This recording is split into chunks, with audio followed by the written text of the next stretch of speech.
বাবা ছেলে ঘুড়ি উড়াচ্ছিল, ছেলে বাবাকে জিজ্ঞেস করলো, আচ্ছা বাবা ঘুড়িটা কিসের কারণে উঠছে? তখন বাবা বললো, ঘুড়িটা সুতার কারণে উঠছে। তখন ছেলে বলে, বাবা আমি দেখছি সুতা ঘুড়িকে টানছে, আর তুমি বলো সুতার কারণে উঠছে। তখন বাবা তাকে শিক্ষা দেওয়ার জন্য সুতাটা ছিঁড়ে দিয়েছিল। পরবর্তী দেখা যায় একটু লাফঝাপ করে ঘুড়িটা আবার নিচে পড়ে যায়। তখন বাবা বলল, তোমার কাছে অনেক সময় মনে হয় এর টানটা তোমার স্বাধীনতা খর্ব, তোমার কাছে অনেক সময় মনে হয় এর টানটা তোমার কাছে স্বাধীনতা খর্ব, কিন্তু এর টান যদি না থাকে তোমার জীবনের ঘুড়ি উড়বে না, উড়বে না, উড়বে না। এজন্য তোমাদের প্রতি উদ্যত আহ্বান থাকবে, শিক্ষার্থীরা, তুমি তোমার মাকে যতটুকু মূল্যায়ন করবা, তোমার বাবাকে ততটুকু মূল্যায়ন করবা। মায়ের বিষয় তোমরা এখানে অনেক, আজকে আমি কিছুদিন আগে আমি অবাক হয়েছিলাম, একটা বৃদ্ধাশ্রমে, ঢাকার একটা মিরপুরে একটা বৃদ্ধাশ্রমে গিয়েছিলাম।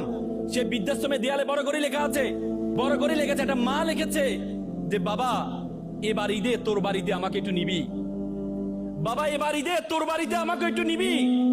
কত ভয়ঙ্কর বাক্য ব্যবহার করেছে, কত ভয়ঙ্কর বাক্য ব্যবহার করা হয়েছে। এবার ঈদে তোর বাড়িতে আমাকে একটু নিবি। মায়ের কষ্ট, বাবার কষ্ট আমরা বুঝি নাই বলেই আজকে আমাদের দেশে